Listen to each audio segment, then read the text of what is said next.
کہ مرنے سے پہلے اے مسلمان کر لے اس پہ غور، کتابوں کا خدا اور ہے، بابوں کا خدا اور یہ تو ایک لائٹر موڈ میں نے بات کی۔ سورہ بنی اسرائیل کی آیت نمبر 36 ہے، جو 10 کمانڈمنٹس آئی ہیں ان میں سے 9th کمانڈ ہے، وَلَا تَقْفُ مَا لَيْسَ لَكَ بِهِ عِلْمٌ إِنَّ السَّمْعَ وَالْبَصَرَ وَالْفُؤَادَ كُلُّ أُولَٰئِكَ كَانَ عَنْهُ مَسْئُولًا۔ انسان کسی چیز کی پیروی اس وقت تک مت کر جب تک کہ تجھے اس کے بارے میں ڈیفینٹ علم نہ حاصل ہو جائے۔ بے شک کان، آنکھیں اور عقل، دل یا دماغ، کوئی بھی چیز، اس کے بارے میں تجھ سے پوچھا جائے گا کہ ان 3 انسٹرومنٹس کو استعمال کر کے تم نے حق بات تک پہنچنے کی کوشش کیوں نہیں کی۔ تو مجھے بتائیے، کیا ریویلڈ نالج میں جو کتاب و سنت کا علم ہے یا ایکوائرڈ نالج میں کہیں یہ بات ملتی ہے، یہ والی کہانی کہ روحیں واپس آ جاتی ہیں؟ یہ تو ہندوؤں سے مستعار لیا گیا عقیدہ ہے۔ ان کے ہاں یہ آتما کا ایک کانسیپٹ ہے کہ جو بری آتما ہے وہ بھٹکتی رہتی ہے اور اچھی آتما جو ہے وہ پیس کے اندر چلی جاتی ہے۔ وہ تو جناب، وہ تو یہ کہتے ہیں زلزلہ بھی آتا ہے، گائے نے ایک سینگ کے اوپر اٹھایا ہوا ہے کیا نام ہے زمین کو، اور جب تھک جاتی دوسرے پہ۔ تو یہ ساری توہمات ہیں۔ کالی بلی راستہ کاٹ دے، نحوست ہے، توہمات ہیں۔ جوتی پہ جوتی چڑھ جائے، سفر لکھا ہوا ہے، توہمات میں سے ہے۔ کوا گھر کی منڈیر پہ بولے تو کوئی مہمان آنے کا پیش خیم ہے، یہ سب توہمات ہیں۔ رات کے وقت جھاڑو نہیں دے سکتے، ناخن نہیں کاٹ سکتے۔ اتنی تہمت پرستی جو ہے وہ چل رہی ہے ہمارے معاشرے کے اندر۔ چونکہ ہم لوگ ہندوؤں کے ساتھ رہے ہیں، لہذا یہ ساری باتیں وہیں سے آئی ہیں کہ روحیں واپس آ جاتی ہیں گھروں میں۔ کوئی روح نے ادھر آ کے کیا کرنا ہے؟ وہ تو سورۃ المطففین میں ہے کہ وہ علیین اور سجین کے اندر ہے۔ نیک روحیں جو ہے علیین میں، بری جو ہے سجین کے اندر ہے۔ ان کا اب اس دنیا کے ساتھ کیا لینا دینا ہے؟ ہر بندے کی ایک یونیک روح ہے، انڈیپینڈنٹ روح ہے، اس کا دوسرے کی روح کے ساتھ کوئی تعلق نہیں ہے۔ تو دوسرے کے جسم میں جانے کی بات ہی نہیں ہے، بھٹکنے کی بات ہی نہیں ہے۔ بیسیکلی شیاطین ہیں جو اب چونکہ شیطان جو جنات کے اندر شیطان موجود ہیں، ان کو تو ہم لوگ دیکھ نہیں سکتے، تو وہ مختلف قسم کی شکلیں دھار کے پبلکلی آ جاتے ہیں سامنے، تو لوگ سمجھتے ہیں یہ اسی بندے کی کوئی روح آ گئی ہے واپس۔ اس طریقے سے نہیں ہوتا، یہ بالکل جھوٹی باتیں، اسلام کا اس سے کوئی تعلق نہیں ہے۔ باقی جمعراتیں جو بیچتے ہیں وہ روٹی روزی ان کی چلنے دیں آپ، وہ جمعراتوں کی وجہ سے ہی تو یہ عقیدہ انہوں نے گھڑا ہوا ہے۔ ویسے ان کو بھی آپ جا کے ایک سائڈ پہ کر کے پوچھیں نا کہیں لکھا ہے تو کہیں گے ہے کوئی نہیں ہے، لیکن اصالِ ثواب کے لیے ہمیں جمعرات دے دیا کریں۔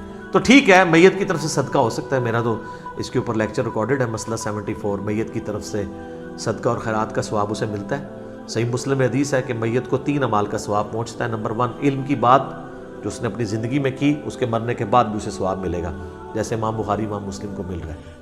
دوسرا صدقہ جاریہ، جو اپنی زندگی میں کوئی نیکی کا کام کیا اس کے بعد بھی جاری رہا، اسے ثواب ملے گا۔ تیسرا نیک اولاد جو اس کے لیے دعا کرتی ہے۔ اور اسی کو سپورٹیو سنن نسائی میں حدیث ہے، بخاری مسلم میں بھی اس کا کچھ حصہ موجود ہے، جو سعد ابن عبادہ سفر میں تھے تو ان کی ماں پیچھے سے فوت ہوگی، ان کا یا رسول اللہ میرا ارادہ ہے کہ میں اس کی طرف سے صدقہ کروں تو اسے ثواب ملے گا۔ آپ نے فرمایا ہاں، تو انہوں نے کنواں کھدوا دیا اور اس کا نام ہی پڑ گیا، یہ ام سعد کا کنواں ہے۔ تو وہ صدقہ اور خیرات کریں، مولویوں کی روٹی روزی لگا کے رکھیں، لیکن باقی ان سے زیادہ حقدار آپ کے غریب رشتہ دار ہیں، غریب ہمسائے ہیں۔ مولوی تو یقین کریں آلموسٹ روزانہ ہی چھوٹا گوشت کھا رہے ہوتے ہیں، وہاں لوگ بکرے دے کے جاتے ہیں۔ غریب رشتہ داروں کو کوئی جو ہے ایک چھٹانگ چھوٹا گوشت لے کے دینے کے لیے تیار نہیں ہے، اور یہ لوگ عیاشی کی زندگی گزار رہے ہوتے ہیں۔ آپ ان سے پوچھیں، وہ کہتے ہیں دیکھیں یہ تو برکت ہے، ہم نے علم دین حاصل کیا تھا تو ہم کھا رہے ہیں۔ یہ لادہ بات ہے کہ قرآن میں آتا ہے کہ اللہ کے نیک بندوں کی نشانی ہے جو اپنے مال میں سے دیے ہوا اللہ کی راہ میں خرچ کرتے ہیں، لوگوں کا دیا ہوا اپنے اوپر خرچ نہیں کرتے۔ بالکل 180 ڈگری ہے، لیکن قرآن پڑھا ہو تو پھر پتہ ہونا ان کو۔ بھلے اس کا جواز موجود ہے، یعنی غریبوں کو چاہے وہ علماء کرام ہوں یا ائمہ مساجد ہوں، آپ کھلا سکتے ہیں، لیکن یہ جو عقیدہ وابستہ کیا ہوا ہے نا، بالکل جھوٹا عقیدہ ہے۔ قرآن تو بالکل اپنے مقدمے میں واضح ہے۔ سورہ یاسین کے اندر اللہ تعالیٰ نے واضح طور پہ فرمایا، آپ سورہ یاسین 22ویں پارے سے شروع ہو کے 23ویں میں ختم ہوتی ہے، تو آپ پہلے ہی صفحہ جو ہے نا 23ویں صفحے کا، اس میں اللہ تبارک و تعالیٰ نے فرمایا، آیت نمبر ہے 31، الم یروا کم اہلکنا قبلہم من القرون انہم الیہم لا یرجعون، کیا انہوں نے نہیں دیکھا کہ ہم نے ان سے پہلے کتنی امتیں ہلاک کر دی ہیں، وہ اب کبھی بھی واپس دنیا میں لوٹ کے نہیں آنے والی۔ وَإِن كُلٌّ لَمَّا جَمِيعٌ لَدَيْنَا مُحْضَرُونَ، اور ان سب کے سب لوگوں کو اللہ تعالیٰ کے حضور جمع کر کے حاضر کیا جائے گا، یعنی قیامت سے پہلے وہ دنیا میں نہیں آ سکتے۔ اور جناب جو سورۃ الواقعہ کی رقت انگیز آیات ہے نا، سورۃ الواقعہ پارہ نمبر 27 میں بالکل اینڈ پہ جا کے سیکنڈ لاسٹ صورت آتی ہے، اس میں اللہ تبارک و تعالیٰ نے اس ٹروتھ کو ریویل کیا ہے۔ اللہ فرماتا ہے فلولا اذا بلغت الحلقوم، تو کیوں نہیں ہوتا کہ جب روح جو ہے وہ گلے میں جا کے اٹک جاتی ہے، یعنی کسی کی موت کا وقت آ جاتا ہے، نزع کا وقت، وَأَنْتُمْ حِينَئِذٍ تَنْظُرُونَ، اور تم اس وقت وہاں پہ موجود یہ سب کچھ دیکھ رہے ہوتے ہو کہ ایک بندے کی روح نکل رہی ہے، تو روح واپس کیوں نہیں لا سکتے؟ وہ آگے ذکر آئے گا اس کا۔ وَنَحْنُ أَقْرَبُ إِلَيْهِ مِنْكُمْ وَلَكِنْ لَا تُبْصِرُونَ، اور ہم مرنے والے کے تم سے بھی زیادہ قریب ہوتے ہیں لیکن تمہیں نظر نہیں آ رہے ہوتے۔ ظاہر اللہ اپنی شان کے لائق، نحن اقرب الیہ من حبل الورید، وہ ہماری رگے جان سے بھی زیادہ قریب ہے۔ فلولا ان کنتم غیر مدینین، تو تم کیوں نہیں جو ہے وہ بدلے دکھ کے دین کے معاملے میں کوئی اسکیپ روٹ کیوں نہیں اختیار کر لیتے؟ کہاں بھاگ کے جا سکتے ہو تم؟ ترجعونہا ان کنتم صادقین، تو لوٹا لو نا اس کی روح اگر تم سچے ہو تو، مرے ہوئے کو واپس لے آؤ۔ تو یہ اللہ تعالیٰ نے بیسیکلی اس کا کانٹیکسٹ یہ چل رہا ہے کہ اللہ تعالیٰ یہ بتا رہا ہے کہ اس کائنات کا کریٹر میں ہوں، زندگی موت کا مالک میں ہوں۔ اگر تم سمجھتے ہو یہ تمہارے اختیار میں ہے تو جو مر رہا ہوتا ہے اس وقت تم بھی کس پرسی کے ساتھ پاس ہی کھڑے ہوتے ہو، تو اس کی روح کیوں نہیں لوٹا لیتے؟ یہ بھی اس کے ثبوت میں ہے کہ جو بندہ مر گیا وہ اب دنیا میں واپس نہیں آئے گا۔ یہ بالکل اجماعی عقیدہ ہے، اس کے خلاف کوئی عقیدہ رکھتا ہے تو وہ کفر ہی ہے۔ البتہ صحیح بخاری اور صحیح مسلم میں اشارتاً موجود ہے روح کا لوٹنا اس حوالے سے کہ وہ قبر کے اندر، جیسا کہ برزخی معاملہ ہے، ہمیں نہیں پتا کہ جب مردے کو دفنا کے جاتے ہیں تو وہ جانے والوں کے قدموں کی آہٹ بھی سنتا ہے تاکہ اس کی حسرت میں اضافہ ہو اگر بدکار ہے، اور نیکوکار ہے تو وہ خوش ہو جائے کہ میں اپنے مال اپنے ساتھ لے کے آیا تھا۔ وہ تو بخاری میں آتا ہے میت اپنی چارپائی پہ کلام کرتی ہے دفنانے سے پہلے، جن و انس کے سوا ساری مخلوقات سنتی ہیں، کیونکہ وہ مکلف ہے نا، شریعت کے مکلف ہے نا، اور اگر یہ سن لیں تو بے ہوش ہو جائیں۔ وہ کہتی ہے مجھے کدھر لے کے جا رہے ہو، اور نیک میت کہتی ہے مجھے جلدی جلدی اس طرف لے جاؤ۔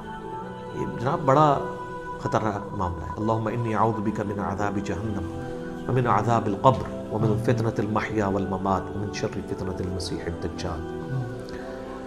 بخاری مسلم میں حدیث ہے، نبی الاسلام نے فرمایا، سورہ ابراہیم کی آیت نمبر 27 ہے نا، یثبت اللہ الذین آمنوا بالقول الثابت فی الحیاۃ الدنیا وفی الآخرہ، کہ اللہ تعالیٰ اہل ایمان کو دنیا کی زندگی میں بھی اس قول پر ثابت قدم رکھتا ہے اور آخرت کی زندگی میں بھی۔ تو نبی علیہ السلام سے پوچھا کہ یہ کون سا قول ہے، تو آپ نے فرمایا لا الہ الا اللہ محمد رسول اللہ، اور آپ فرمایا یہ دنیا اور آخرت میں اس سے مراد یہ ہے کہ جب انسان کو قبر میں رکھا جاتا ہے تو اس سے قبر میں سوال کیے جاتے ہیں، من ربو کا، تو وہ کہتا ہے کہ میرا رب اللہ ہے، میرا نبی محمد ہے صلی اللہ علیہ وآلہ وسلم۔ اور پھر نبی الاسلام نے یہ آیت پڑھ کے کہا کہ یہ قرآن میں بھی اس بات کا ثبوت ہے کہ اللہ تعالیٰ اسے ثابت قدم رکھتا ہے قبر کے سوالات کے اندر۔ تو قبر کے اندر جو اس سے سوال کیے جاتے ہیں، وہ جو روح کا لوٹنا ہے وہ برزخی ہے، وہ دنیا میں نہیں آ رہی ہوتی، نہ اس کو کوئی کیمرہ لگا کے آبزرو کر سکتا ہے، یہ بھی ذرا ذہن میں رکھیے گا، کوئی آبزرو بھی نہیں کر سکتا، فرشتوں کو آبزرو نہیں کر سکتا۔ کیمرے یا یہ فزیکل ورلڈ کی چیزیں فزیکل انسٹرومنٹ سے آبزرو ہو سکتی ہیں، جو عالم برزخ کی چیزیں ہیں وہ آبزرو نہیں ہو سکتی ہیں۔ پھر بخاری مسلم میں حدیث ہے، نبی علیہ السلام نے فرمایا کہ قبر میں میرے بارے میں بھی پوچھا جاتا ہے، ما کنت تقول فی ھذا الرجل، اس مرد کے بارے میں تو کیا کہا کرتا تھا؟ وہ کہتا نہیں حضور دکھائے جاتے ہیں نا قبر میں، نہ، ابو داؤد میں الفاظ ہے الذی بعث فیکم، ہم اس مرد کی بات کر رہے ہیں جو تم میں مبعوث ہوا تھا۔ تو وہ کہتا ہے ہوا محمد رسول اللہ، وہ تو محمد تھے اللہ کے رسول، وہ تھرڈ پرسن کے سیغے میں خطاب کر رہا ہوتا ہے، ورنہ تو وہ کہتا سیکنڈ پرسن میں کہتا ھذا محمد رسول اللہ، یہ اللہ کے رسول محمد ہے، کہتا وہ تو محمد رسول اللہ ہے۔ اس میں میرا کلپ بھی ہے نا، قبر میں 3 نہیں 4 سوال ہوں گے۔ ترمذی میں تو حدیث ہے من ربو کا، ما دینو کا، من نبیو کا، تیرا رب کون، تیرا دین کیا، تیرا نبی کون، تو کدا مقلد، تو کہنے فڑکے دا، تیری کیڑی مسیتی، تیرا کیڑا بابا، اے کوئی نہیں بھائی، اے زمین دے اتے ہوتے ہیں، زمین دے اندر اللہ کا سکہ چلتا ہے۔ ادھر بھی تا ان کا چل رہا ہے کہ اللہ نے کھلی چھٹی دی ہوئی ہے، مرنے کے بعد محمد رسول اللہ کا سکہ چلتا ہے، اللہ کا سکہ چلتا ہے۔ ابو داؤد میں آتا ہے کہ جو مؤمن ہے نا وہ یہ کہتا ہے کہ ربی اللہ، اور کہتا ہے دین الاسلام، اور کہتا ہے ہوا محمد رسول اللہ۔ تو چوتھا سوال پھر ہوتا ہے، یہ 3 سوال ہیں، قبر کے 4 سوال میں رہ کلپ بھی ہے۔ وہ فرشتے کہتے ہیں تجھے کیسے پتا چلا؟ وہ کہتا ہے میں نے اللہ کی کتاب پڑھی تو میں نبی علیہ السلام پہ ایمان لایا، ان کے سچ ہونے کی تصدیق کی، تو پھر اس کے لیے جنت کی کھڑکی کھول دی جاتی ہے۔ یہ چوتھا سوال ہے کہ اسے پتہ، تو جنہیں کتاب پڑھی نہیں اور وہ حافظ قرآن علی نہیں پڑھتا، ترجمے نال پڑھ رہا ہے، تائیں انہوں پتہ لگتا ہے نا کہ وچ کے لکھے ہے، ورنہ تو نہیں پتہ چلے گا۔ اور بخاری میں ہے کہ منافق سے جب سوال ہوتے ہیں تو ہر سوال کے جواب میں کہتا ہے لا ادری لا ادری، ہائے آتا لا ادری لا ادری، ہائے افسوس مجھے کچھ پتہ نہیں ہے، بولے اعوذ باللہ تعالی۔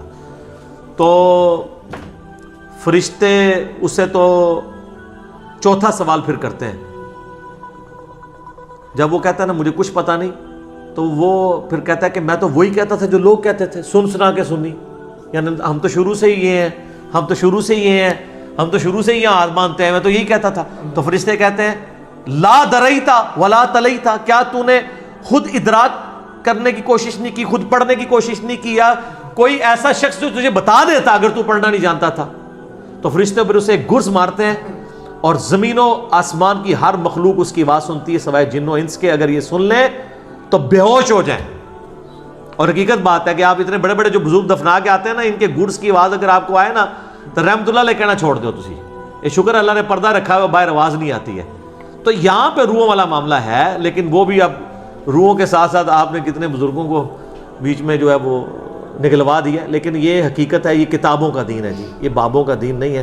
تو ہمارا تو مقصد یہ ہے کہ لوگوں کو کتابوں کے دین کے ساتھ جوڑیں بابوں کی بجائے، اور بابے وہ جو کتابوں کے ماننے والے ہیں، جو کتابوں کو نہیں مانتے وہ تو گستاخ بابے ہیں، ان کی بات ماننے کے لیے تیار نہیں۔